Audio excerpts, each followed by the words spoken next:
बिस्मिल्लाहिर्रहमानिर्रहीम। अस्सलाम वालेकुम नाज़रीन, मैं हूं जमशेद अंसारी। नाज़रीन, आप लोगों को याद होगा कि जब शहबाज शरीफ साहब लंदन से वापस आ रहे थे तो मरियम औरंगज़ेब साहिबा ने ये ट्वीट किया था कि कौम जो है वो शहबाज शरीफ को मिस कर रही है, कौम को शहबाज शरीफ की याद आ रही है। इसके अलावा जब शहबाज शरीफ साहब वापस आ रहे थे तो उनके वफादार और हिमायती सहाफ़ियों ने एक ऐसा इन्वायरमेंट क्रिएट कर दिया था और ऐसा तासुर दिया था कि जैसे कोई 20-25 साल एक रहनुमा बाहर रहा हो और वहाँ से वो पूरा एक इनकलाबी प्रोग्राम तरतीब दे के यहाँ पे एयरपोर्ट पे जैसे ही उतरने वाले हों तो लाखों और करोड़ों अवाम का जमे गफ़ीर उनके इस्तकबाल के लिए खड़ा हो और ये ऐलान और इस बात में वो जमे गफ़ीर मुंतज़िर हो कि शहबाज शरीफ आप आर्डर्स करें, आप उंगली का एक इशारा करें तो हम ये सब कुछ मिलिया मेट कर देंगे। एक ऐसा तासुर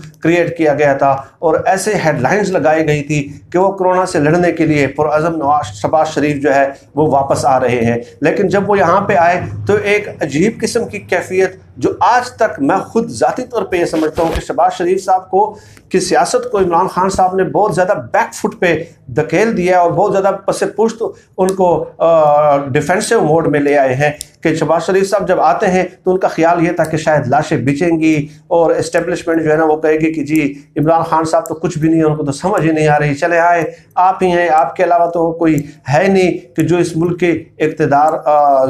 जो रियासती ज़माम कार और इंतज़ाम कार संभाल सके। लेकिन उसके बाद इमरान खान साहब ने पैदर पे एक मौसर इक़दामात किए और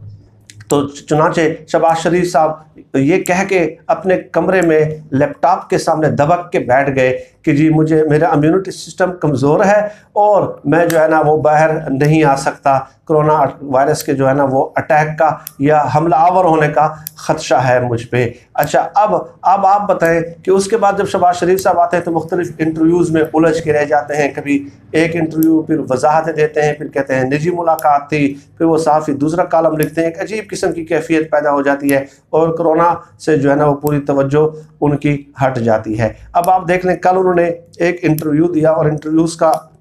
एक सिलसिला जारी है। ये भी बज़ात खुद एक सवालिया निशान है कि वो जो 3-4-5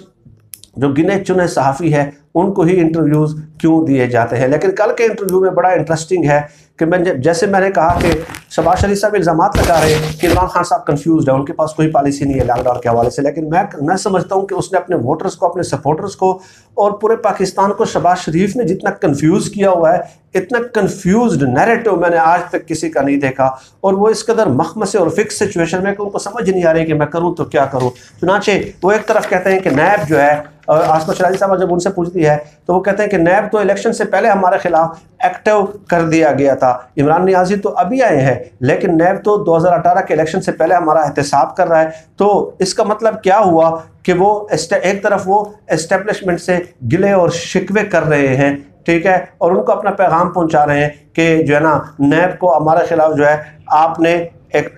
जो है वो एक्टिव किया था। और दूसरी तरफ इंटरेस्टिंग बात यह है, ये जो कन्फ्यूजन का ताना देते हैं, उन्होंने ये भी कहा कि आसमा शराजी साहब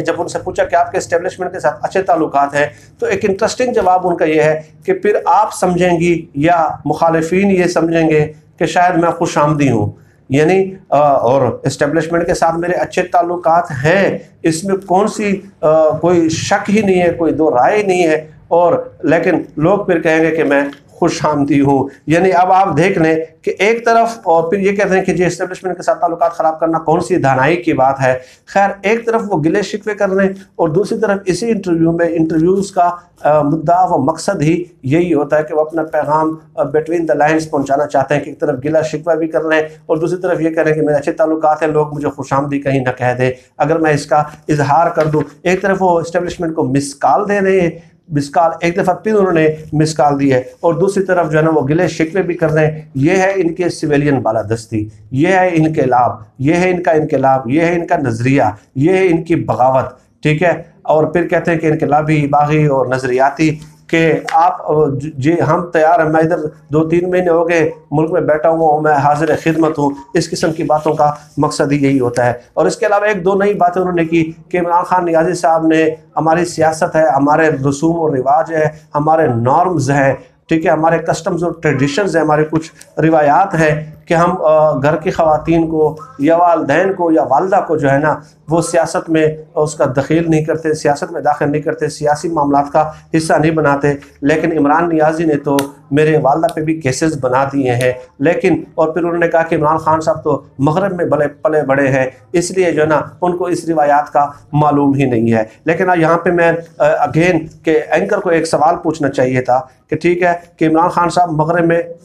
में पले बड़े हैं, इसमें कोई दो राय नहीं है कि वहाँ पे वो क्रिकेट खेलते रहे हैं। ज़ाहिर है क्रिकेट के अब ये तो नहीं कह सकते कि मैं क्रिकेट मैंने अपने घर में ही खेलनी है या अपने मुल्क में ही खेलनी है, तो पूरी दुनिया में आपको टूर्स करने होते हैं, पूरी दुनिया के आपको चक्कर लगाने पड़ते हैं। लेकिन सवाल यहाँ पे ये पूछना चाहिए था कि इमरान खान साहब मगरब में पले बड़े हों, क्या उनकी इतनी जायदाद बैर मौजूद है जितनी आप लोगों की है, जितने एक हसन और हुसैन नवाज की 17-18 साल की उम्र में जितने बिजनेस एम्पायर्स उन्होंने खड़े किए हैं। हसन नवाज की मैं नाम पे प्रॉपर्टीज़ की तफसील देख रहा था नाज़रीन, 100 से ज़्यादा प्रॉपर्टीज़ की तफसील मेरे पास आ चुकी है और वो मैं आपको किसी दिन पढ़ के सुनाऊंगा, आप थक जाएंगे। ठीक है, एक वीडियो में तो क्या उनके नाम सुनाते सुनाते पता नहीं कितने वीडियोज़ लग जाएंगी। तो इमरान खान साहब की क्या वो मौजूद है, और क्या इमरान खान साहब के फ्लैट्स आपकी तरह हर दफ़ा ईद उन्होंने मुल्क से बाहर गुजारी है कि आप लोग ये भी अपनी तौहीन और तज़लील समझते हैं कि अपने मुल्क में ईद गुजारना भी आप पसंद करें, छींक का इलाज छींक तक भी आए तो उसका इलाज भी आप अपने मुल्क में गवारा नहीं करते। तो भाई आप मगरब का ताना सिर्फ इसलिए दे रहे हैं कि वो मगरब में पले बड़े हैं और वहाँ पे क्रिकेट खेलते रहे और वहाँ पे रहे हैं, और इसके अलावा मगरब में 7 दरियाज़मों में जायदादें तो आप लोगों की है। ये उनसे नहीं पूछते कि आप बताएं कि इमरान खान साहब की कौन सी प्रॉपर्टी है वहाँ पे जो बिज़नेस एक्टिविटीज़ के लिए वहाँ पे इस्तेमाल होती हो। और इसके अलावा साथ ही साथ उनको कब्र की भी बड़ी याद आ रही थी और कब्र में जाने का इंदिया भी दे दिया और ये कहा कि मैंने नवाज शरीफ की कब्र में नहीं जाना, मैंने अपनी कब्र में जाना है। और मैं आज भी चैलेंज करता हूँ कि क़यामत के दिन तक मेरे ऊपर जो है ना करप्शन के चार्जेस को साबित कर दे, ता क़यामत। अब उन्होंने एक बड़ा चैलेंज दे दिया है। लेकिन यहाँ पे जो मैंने हेडिंग्स दी है कि शेख रशीद और शहबाज शरीफ जो है ना वो आमने सामने, वैसे इमरान खान साहब को तो वो ज़ाहिर तनकीद और तनकीज़ का निशाना बनाते ही है। पहले दिन से वो उनके हवास पे, उनके जहन पे, उनके फ़िक्र पे, उनके सोच पे वो सवार हैं, वो तो आप लोगों को पता है। लेकिन इस इंटरव्यू में उन्होंने पहली बार बड़ा जज्बाती हो के, जिस तरह वो जलसे में तकरीर करते हैं ना और वो माइक उखाड़ देते हैं, ठीक है, और वो डाइस भी, टेबल भी, वो भी है, कई दफ़ा गिरने लग जाता है। लेकिन आसपास जो खुशामदी होते हैं तो वो उस टेबल को पकड़ लेते हैं और वो हंसने लग जाते हैं। खैर इन्होंने डायरेक्ट जो है ना इस पर चैलेंज दिया है वो है शेख रशीद साहब को, क्योंकि इमरान खान साहब पे रूटीन में, रिवायत में, आम नॉर्मल हालात में वो तनकीद करते रहते हैं, वो कोई नई बात नहीं है। ठीक है, वो कहते हैं कि क़यामत तक मेरे ऊपर करप्शन साबित नहीं हो सकती, एक धेले की करप्शन साबित नहीं हो सकती। और फिर कहा कि एक मिनिस्टर है, वो कहते हैं कि नैब जो है वो ईद के बाद टार्जन बन जाएगा वो। और फिर शहबाज शरीफ ने जज्बाते हुए कहा कि किसको डराते हो, किसको खौफजदा करते हो, किसको भगाने पे मजबूर करते हो, आपने हमें समझा क्या है। मैं इस मुल्क में पला बड़ा हूँ, मेरे जो है ना एक एक रग में इस मुल्क से मोहब्बत शामिल है, इस मुल्क की हवाएं मेरे खून के एक एक कतरे में गर्दिश कर रही है। ठीक है, मैं अटक किले में कैद रहा हूँ और मैंने अटक किले में बहुत मुश्किलात देखी हैं, बहुत मसाइब और नामुसाद हालात देखे हैं। और साथ ही ये कहा कि मैं इस मुल्क में हूँ, आप कह रहे हो कि ईद के बाद नैब टार्जन बन जाएगा, तुमने मुझे जेल में डालना है तो तुम डालो, एक बार नहीं 100 बार डालो, मैं इधर ही पैदा हुआ हूँ और इधर ही मरूंगा। ये वाज़ेह और खुलेआम चैलेंज दिया है उन्होंने शेख रशीद साहब को और उनको ललकारा है। और साथ ही साथ वो लाइव प्रोग्राम में ही जो है ना वो टेबल